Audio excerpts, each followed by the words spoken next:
Capítulo 7. María aguantaba con firmeza las privaciones que la vida le ponía enfrente. Conoció a Nicasio en los tiempos de vacas gordas, pero se había casado con él poco antes del ocaso de la prosperidad de la familia Rosales. Ella era hija de Hansel Merkel, un inmigrante alemán que tenía algunas hectáreas y fabricaba para su propio consumo una cerveza artesanal digna de su Baviera natal. Tan mezquino era con esa exquisitez que se llevó la receta a la tumba. Su intención era pasar ese secreto familiar a un hijo varón que nunca llegó. Solo tuvo dos hijas, Ingrid y María. La segunda había sido llamada de ese modo por consejo de una comadrona que oficiaba de partera. Doña Elsa había ayudado a nacer a muchos niños y la mayoría de ellos llevaba algún nombre propuesto por ella. El poblado era conocido como los Naranjales por las extensas plantaciones de ese cítrico que habían insertado desde el viejo mundo. Los españoles como la familia Rosales, que tenían como herederos a Nicasio, Dolores y Consuelo. El alemán, sin embargo, llevaba la contraria y se dedicaba a la cebada y al lúpulo. La madre de María era criolla, mezcla de español y aborigen, y se llamaba Paula Jiménez. Hansel, por su parte, era un hombre huraño y frío que no conseguía llevarse bien con el resto de los inmigrantes europeos. Parecía que las rivalidades comarcanas también se habían subido a los barcos y habían desembarcado en América. Sin embargo, él había hecho una excepción con Jacinto y Justino, con quienes sostenía las únicas y animadas conversaciones que los pobladores de la zona le conocían. En la intimidad familiar era un terrón de azúcar que su mujer e hijas disfrutaban. María siempre observaba a Nicasio cuando pasaba montado en azabache por algún mandado de Virginia. En un principio el chico no había reparado en esa rubiecita de trenzas y ojos azules. Estaba más pendiente de cumplir con celeridad sus quehaceres.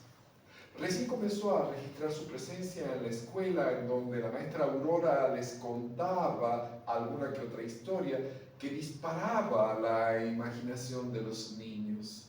A Nicasio no le gustaban los cuentos de princesas que esperaban a un príncipe azul.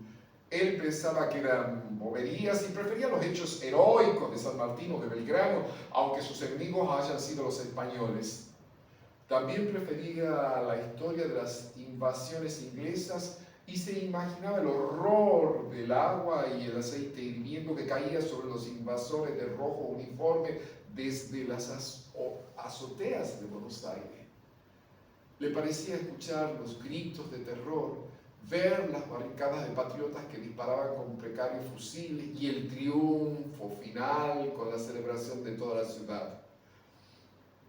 Muchas veces había jugado con sus compañeros de clase y con los hijos de los peones en torno a las grandes proezas de la historia. Ante la importante cantidad de inmigrantes, el gobierno a través de la escuela les había quitado toda posibilidad de añorar aquello que habían dejado sus padres en Europa. Estos chicos ya eran hijos de José de San Martín, el padre de la patria. Mientras jugaba en la escuela, Nicasio siempre tenía encima la mirada de María, que no podía ocultar la simpatía por ese niño vivaz. Recién en la adolescencia aprendió a ocultar aquello que sentía a la espera de que Nicasio, al igual que en los cuentos que le narraba la señorita Aurora, se transformara en el príncipe varonil y fuerte que le haría feliz el resto de sus días. La maestra no era ajena a este naciente sentimiento.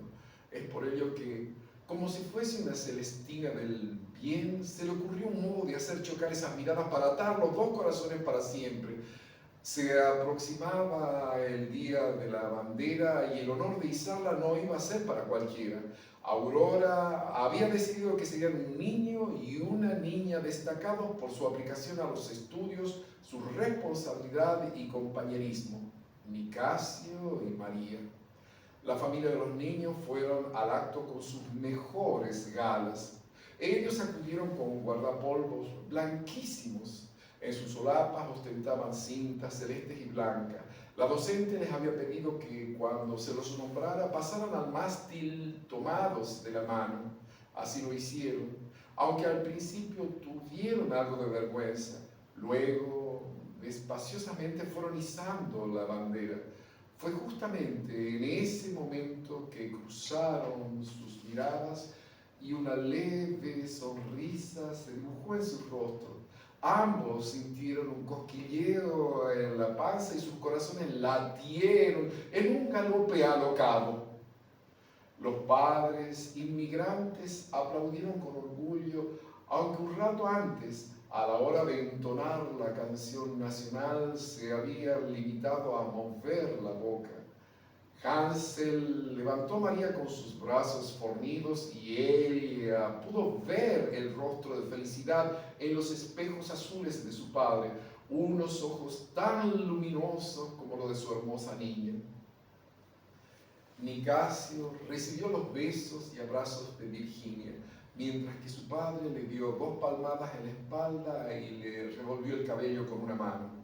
Ese fue el saludo que más disfrutó, luego del inocente beso en la mejilla que le dio María por pedido de su maestra.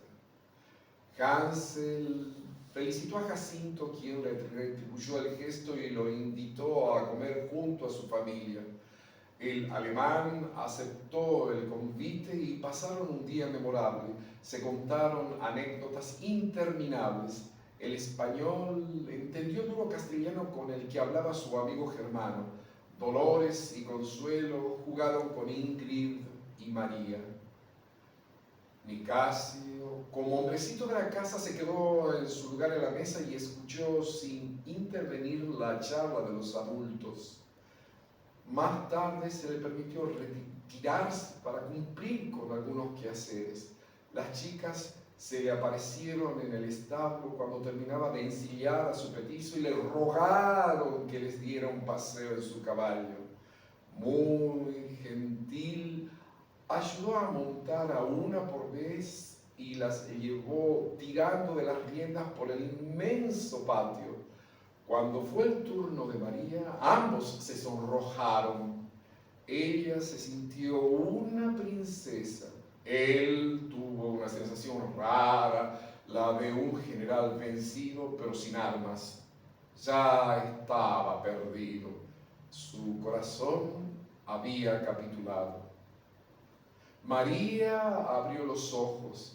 El llanto de su beba la sacó de esa breve ensoñación que la había llevado a tiempos felices. Levantó a Carmen y luego de sentarse descubrió su pecho. La niña se prendió con ganas. Mientras tanto, Berta barría tratando de no hacer ruido con una escoba hecha de afatas. María le dedicó una sonrisa de agradecimiento. Después miró al resto de sus hijos, Pablo, Maricel y Orlando, quienes dormían profundamente. La muerte de Nicasio los había transformado en huérfanos de padre y a ella en viuda. Nunca se recuperaría de ese golpe. Su marido no le había enseñado a luchar sola en la vida y antes la sobreprotección de Hansel tampoco la había preparado para ese presente tan adverso.